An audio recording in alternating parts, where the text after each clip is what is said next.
Assalamualaikum warahmatullahi wabarakatuh. Tabi pun perkenalkan, nama saya Wenda Zarima, mahasiswa Pendidikan Kimia, Fakultas Keguruan dan Ilmu Pendidikan Universitas Lampung dengan nomor pokok mahasiswa 1913023008. Di sini akan mempresentasikan hasil kerja saya tentang penggunaan software Inspiring Quizmaker untuk pemenuhan tugas mata kuliah pembelajaran berbasis TIK dengan dosen pengampu Ibu Lisa Tania SPD MSc dan Bapak Andrian Saputra SPD MSc.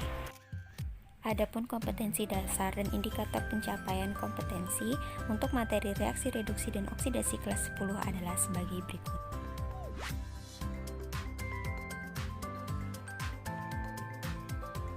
Untuk langkah yang pertama yaitu saya membuat soal-soal dan saya taruh di Word agar lebih memudahkan, lalu membuka Inspiring Quizmaker, mengklik quizzes dan juga graded, lalu muncul tampilan sebagai berikut. Itu kita dapat membuat introduction dan juga quizzen secara langsung pada Inspiring ini. Dan pertama yang saya lakukan yaitu membuat introduction atau perkenalan pada Inspiring quiz ini. Di sini saya mengklik yang klasik lalu mengisi user info form dan saya memilih nama dan email saja pada quizzes ini. Selanjutnya saya mulai membuat tipe-tipe pertanyaan. Untuk tipe yang pertama saya membuat multiple choice karena di sini saya menggunakan 5 tipe soal, yaitu pilihan ganda atau multiple choice, true or false, short answer, essay, dan juga matching atau mencocokkan.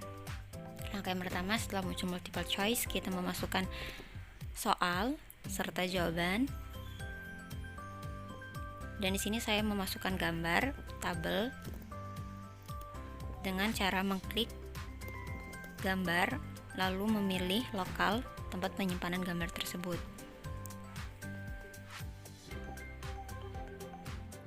Selanjutnya kita bisa mengubah feedback, waktu, dan juga skor, yaitu dengan cara memilih by choice. Kemudian kita menyesuaikan. Di sini saya menggunakan 10 untuk skor benar dengan limit waktu 5 menit satu soal. Kemudian saya menambahkan dengan tipe soal yang berbeda, yaitu true or false. Kemudian ada jawaban singkat, esai, dan juga mencocokkan. Dengan langkah yang sama, kita memasukkan soal serta jawabannya, serta mengatur skor, waktu, feedback, ucapan feedback apa yang kita berikan kepada responden yang telah mengisi, baik jawaban benar ataupun salah, serta skor yang diberikan ketika benar atau salah.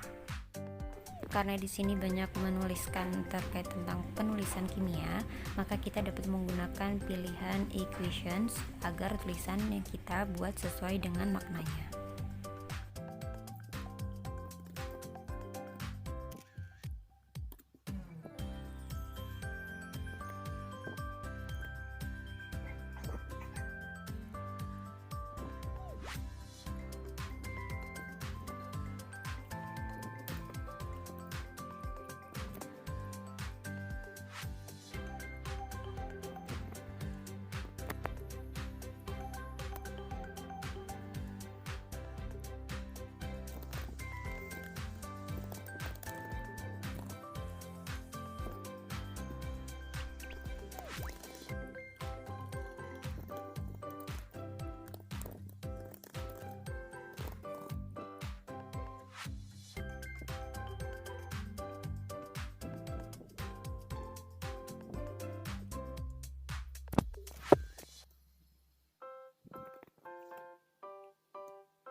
Setelah kita membuat soal dengan beberapa contoh tipe soal, selanjutnya kita bisa mengklik slide view agar kita tahu tampilannya seperti apa.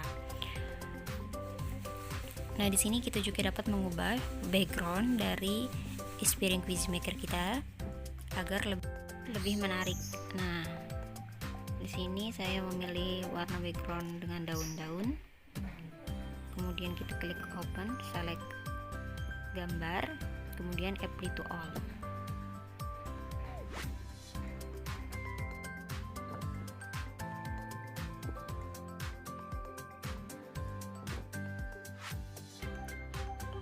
Agar tampilan kuis lebih menarik, di sini saya menggunakan animasi float untuk menampilkan pilihan jawaban dari setiap kuis yang sudah saya buat. Selanjutnya, untuk melihat hasil yang sudah kita buat, kita bisa preview agar tampak sudah seperti apa tampilan yang sudah kita buat. Kita tunggu dulu hingga dipublish. Setelah itu akan muncul seperti ini. Nah, ketika muncul seperti ini, kita bisa memilih desktop ataupun handphone ataupun tablet untuk mengetahui bagaimana tampilan dari kuis yang kita buat dengan telepon genggam yang berbeda-beda atau personal komputer yang berbeda. Kita mengklik properties. Di situ ada 5 pilihan untuk pilihan dari properties ini sendiri. Yang pertama ada main properties. Di sini kita bisa memasukkan kuis judul dari kuis kita. Di sini saya memasukkan soal redox. Dan kita bisa men-checklist time to complete the quiz. Di sini saya menggunakan 50 menit, lalu quiz scoring. Di sini saya memasang passing grade 75 poin. Kemudian question properties, di sini kita bisa mengklik achieve partial answer, lalu kita bisa show feedback agar semua tipe soal bisa sama, lalu apply to all.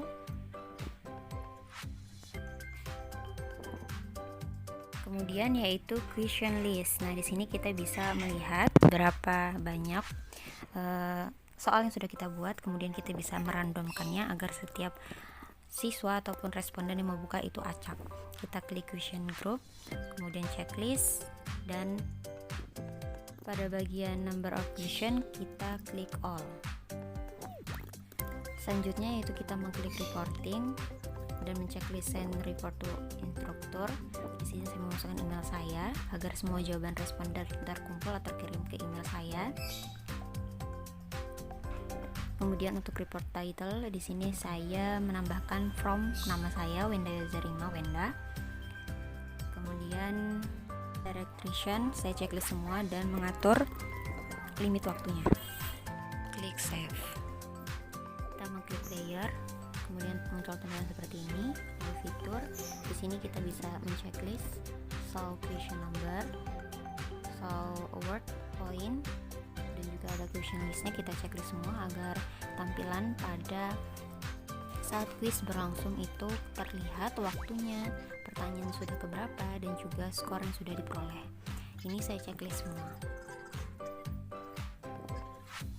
Navigasi, di sini saya mengklik submit all the orange, lalu mengklik allow user to finish with answer.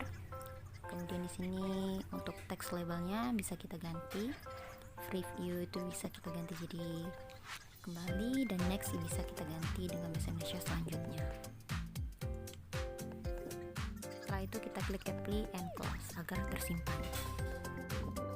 Kemudian di sini saya mengklik preview kembali agar tampak apa saja yang sudah diedit atau ada yang kurang. Kita sesuaikan kembali.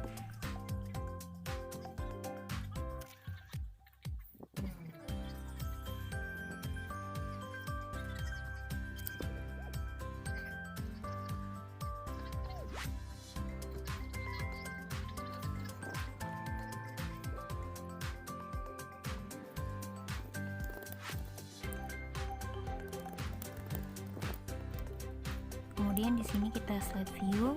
Di sini saya mengubah kalimat congratulations menjadi bahasa Indonesia dan menulis kembali selamat yang sudah melalui ujian ini dengan baik.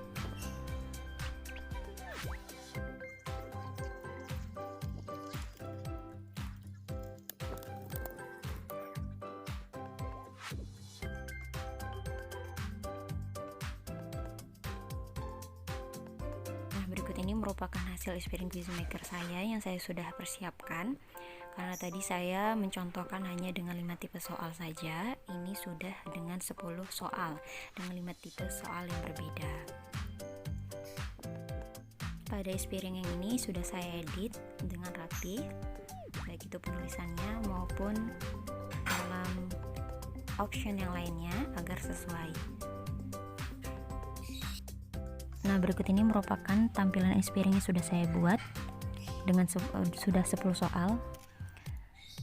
Ini ketika di slide view maka akan muncul seperti ini, tampilnya sudah sangat menarik menurut saya. Selanjutnya kita akan publish dengan klik publish pada menu. Kemudian di sini kita continue saja. Dan saya memilih my komputer dan memilih lokal penyimpanan yang diinginkan, lalu mempublish. Tunggu beberapa saat hingga publish selesai.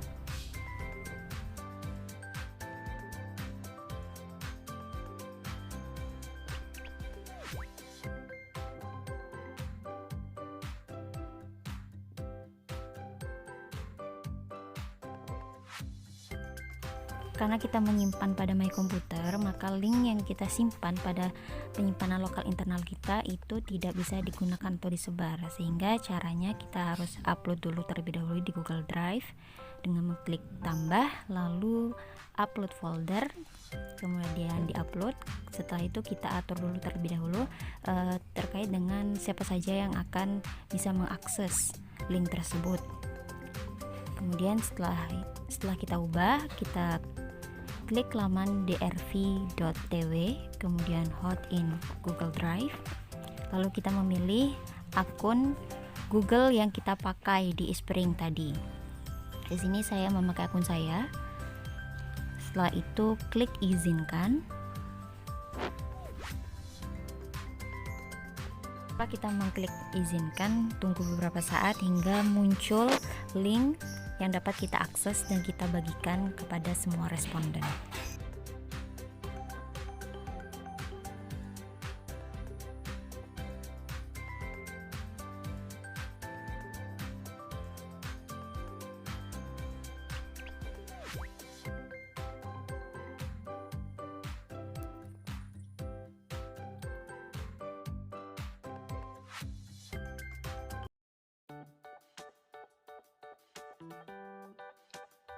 Yang pertama yaitu tentang soal di antara data-data berikut. Pengertian yang benar tentang reduksi adalah seperti yang sudah kita bahas sebelumnya, bahwasanya pengertian reduksi dan oksidasi itu sendiri telah mengalami perkembangan.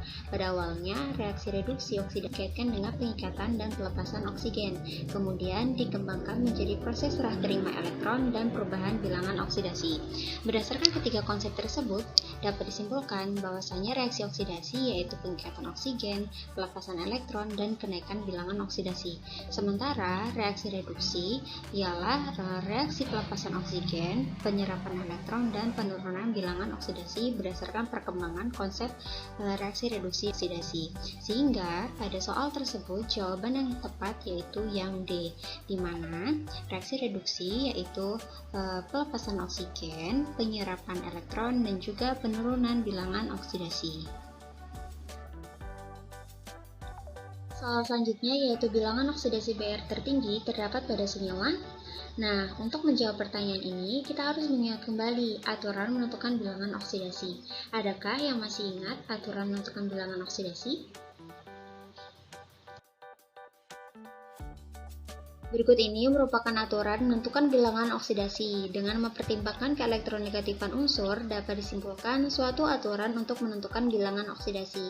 Aturan pertama, unsur bebas mempunyai bilangan oksidasi sama dengan 0. Nah, contohnya bilangan oksidasi hidrogen, nitrogen dalam H2, N2 itu adalah sebesar 0. Nah, aturan yang kedua yaitu fluorin, unsur yang paling elektronegatif dan membutuhkan tambahan 1 elektron, mempunyai bilangan oksidasi negatif 1 pada semua senyawanya. Aturan ketiga, bilangan oksidasi unsur logam selalu bertanda positif. Misalnya pada golongan 1A, logam alkali itu mempunyai bilangan oksidasi positif 1. Nah, golongan alkali tanah itu mempunyai bilangan oksidasi positif 2. Aturan yang keempat yaitu bilangan oksidasi suatu unsur dalam suatu ion tunggal sama dengan muatannya. Contohnya bilangan oksidasi Fe dalam ion Fe3 positif itu sebesar positif 3. Nah, contoh lainnya seperti bilangan oksidasi sulfur dalam ion S2 negatif sama dengan negatif 2. Aturan yang kelima yaitu bilangan oksidasi hidrogen umumnya sama dengan positif 1, kecuali dalam senyawanya dengan logam hidrida. Bilangan oksidasi hidrogen sama dengan negatif 1. Contohnya yaitu bilangan oksidasi hidrogen dalam HCl, H2O, dan NH3 itu adalah sebesar positif 1. Nah, sedangkan bilangan oksidasi hidrogen dalam natrium hidrida dan barium hidrida itu adalah negatif 1.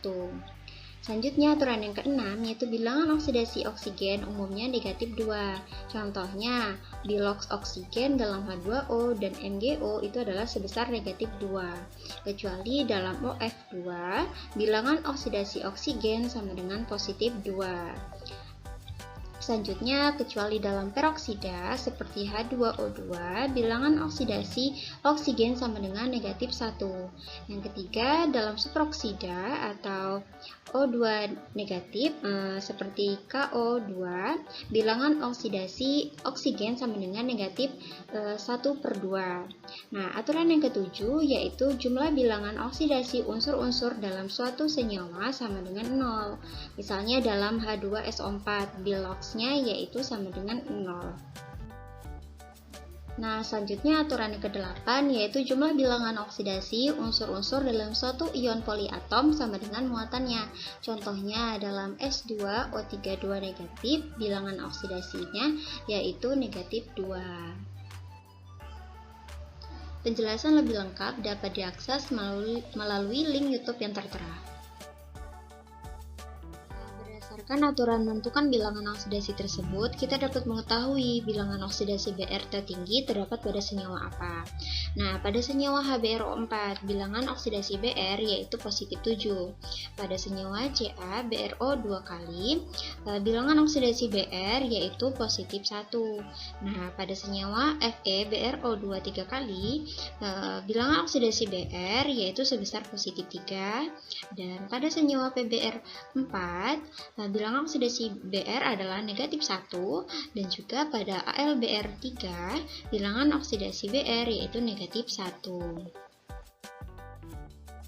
Selanjutnya yaitu pernyataan yang salah mengenai reaksi reduksi adalah, nah, berdasarkan pembahasan sebelumnya dalam perkembangan konsep reaksi reduksi dan oksidasi, reduksi merupakan suatu reaksi pelepasan oksigen, reaksi penyerapan elektron, dan suatu reaksi yang mengalami penurunan bilangan oksidasi, sehingga reaksi reduksi ini adalah suatu zat oksidator.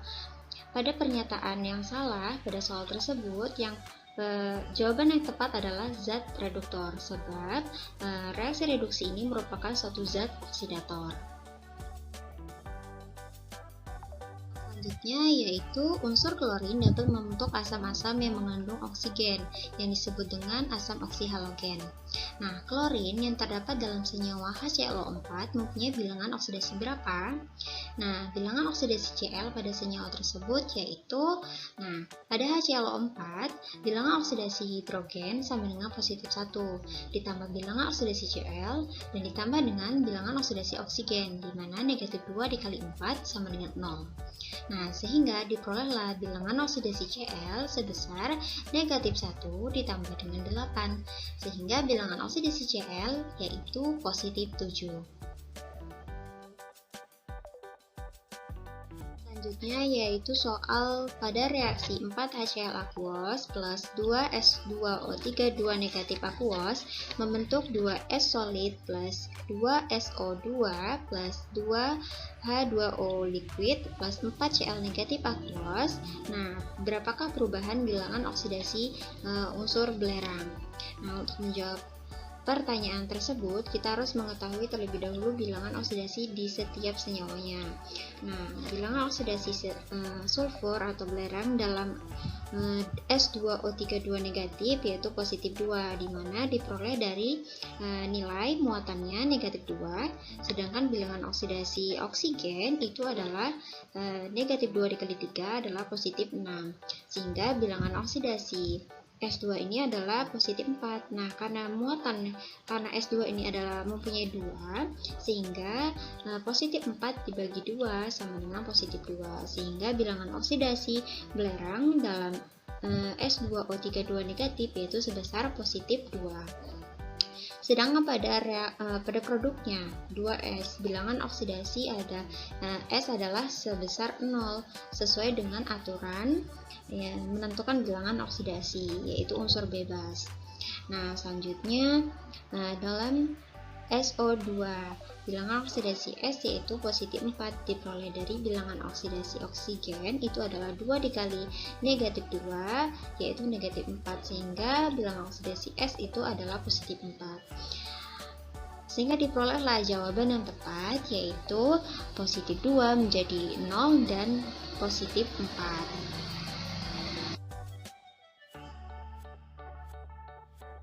Selanjutnya untuk soal bilangan oksidasi klor dalam senyawa natrium hipoklorit, kalium klorid, dan kalium klorat berturut-turut adalah.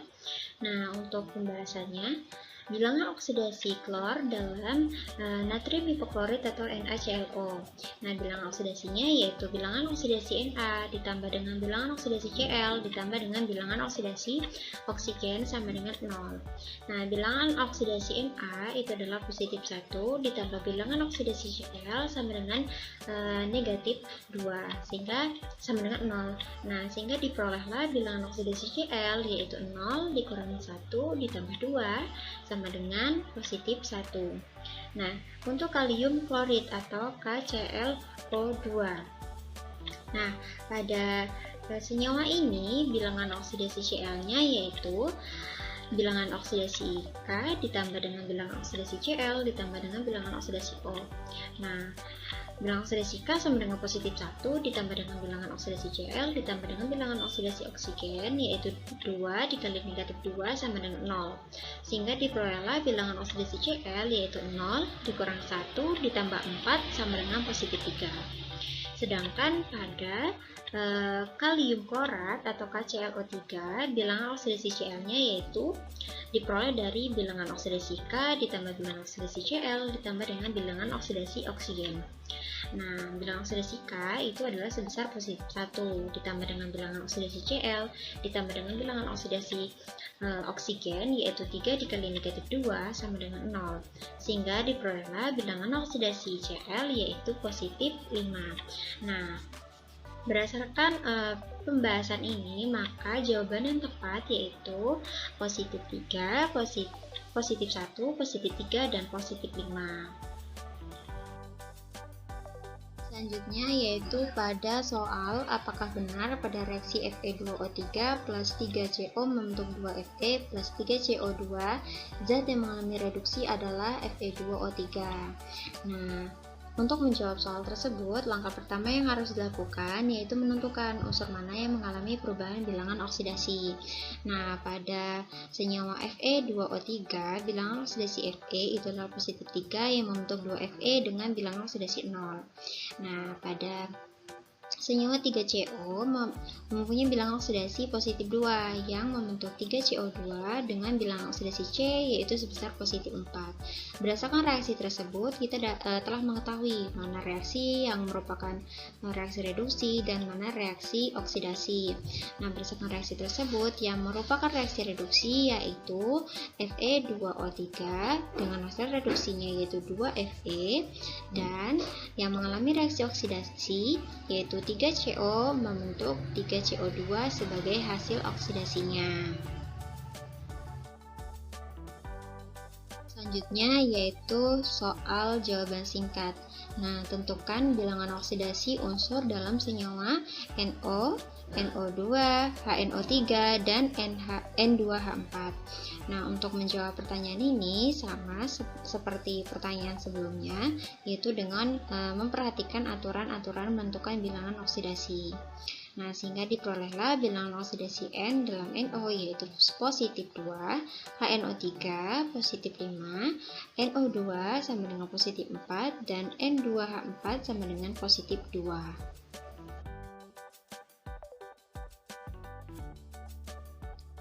Selanjutnya yaitu contoh dengan tipe soal esai. Nah, hidrogen peroksida dipanaskan pada suhu di atas 60 derajat Celcius dan terurai menurut persamaan reaksi H2O2 liquid membentuk H2O liquid plus O2 gas. Nah, apakah reaksi tersebut merupakan reaksi disproporsionasi atau bukan? Jelaskan. Nah, dalam hal ini, langkah pertama yang harus kita lakukan yaitu menentukan perubahan bilangan oksidasinya. Nah, atom oksigen dalam H2O2 adalah negatif 1 karena merupakan peroksida. Nah, setelah terurai, Bilox berubah menjadi negatif 2 dalam H2O dan 0 dalam O2, atau dengan kerangka reaksinya yaitu seperti yang tertera, di mana di dalam reaksi ini selanjutnya kita mengetahui mana yang merupakan reduktor dan mana yang merupakan oksidator. Nah, perlu diingat kembali bahwasanya reduktor adalah zat yang mengalami oksidasi, sedangkan oksidator adalah zat yang mengalami reduksi. Nah, pada reaksi tersebut H2O2 liquid menjadi H2O liquid, ini terjadi perubahan bilangan oksidasi, yaitu penurunan bilangan oksidasi, sehingga pada reaksi ini merupakan reaksi reduksi. Sehingga yang berperan sebagai zat oksidatornya yaitu H2O2 liquid dengan hasil reduksinya yaitu H2O liquid. Nah, selanjutnya perubahan bilangan oksidasi dari H2O2 liquid menjadi O2 gas. Nah, bilangan oksidasi oksigen dalam H2O2 ini negatif 1 dan O2 itu mempunyai bilangan oksidasi 0, sehingga terjadinya kenaikan bilangan oksidasi. Dalam hal ini, reaksi ini merupakan reaksi oksidasi, sehingga dapat kita ketahui bahwasanya yang berperan sebagai reduktor adalah H2O2 liquid dengan hasil oksidasinya yaitu O2 gas. Oleh karena molekul H2O2 dapat berperan sebagai oksidator dan juga reduktor, maka reaksi tersebut dinamakan reaksi disproporsionasi. Yaitu contoh soal dengan tipe soal matching atau mencocokkan. Nah, soalnya manakah pernyataan yang sesuai, disproporsionasi dan kontraporsionasi dengan matchingnya yaitu reaksi redoks dengan oksidator dan reduktor berupa zat yang sama, dan reaksi redoks dengan hasil oksidasi dan hasil reduksi berupa zat yang sama. Nah, untuk itu kita akan membahas terkait tentang reaksi disproporsionasi dan kontraporsionasi. Nah, reaksi disproporsionasi adalah reaksi redoks yang oksidator dan reduktornya merupakan zat yang sama. Jadi, sebagian dari zat itu mengalami oksidasi dan sebagian lagi mengalami reduksi. Contohnya, reaksi antara klorin dengan larutan NaOH dengan reaksi Cl2 gas plus 2 NaOH aqueous membentuk NaCl aqueous plus NaClO aqueous plus H2O liquid. Nah, dalam reaksi tersebut, sebagian dari gas Cl2 bilangan oksidasi sama dengan 0 mengalami reduksi menjadi NaCl dengan bilangan oksidasi Cl yaitu negatif 1, dan sebagian lagi mengalami oksidasi menjadi NaClO dengan bilangan oksidasi Cl yaitu sama dengan positif 1.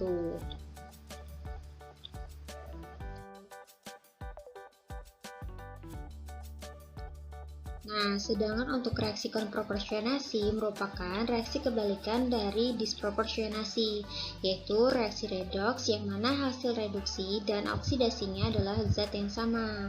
Nah, contohnya reaksi antara hidrogen sulfida dengan belerang dioksida yang menghasilkan belerang dan air. Dengan reaksi 2H2S plus SO2 membentuk 3S plus 2H2O. Nah, pada reaksi tersebut, hasil reduksi dan hasil oksidasinya merupakan zat yang sama, yaitu belerang. Sehingga pada contoh ini, disproporsionasi matching dengan reaksi redoks dengan oksidator dan reduktor berupa zat yang sama, dan konproporsionasi matching dengan reaksi redoks dengan hasil oksidasi dan hasil reduksi berupa zat yang sama.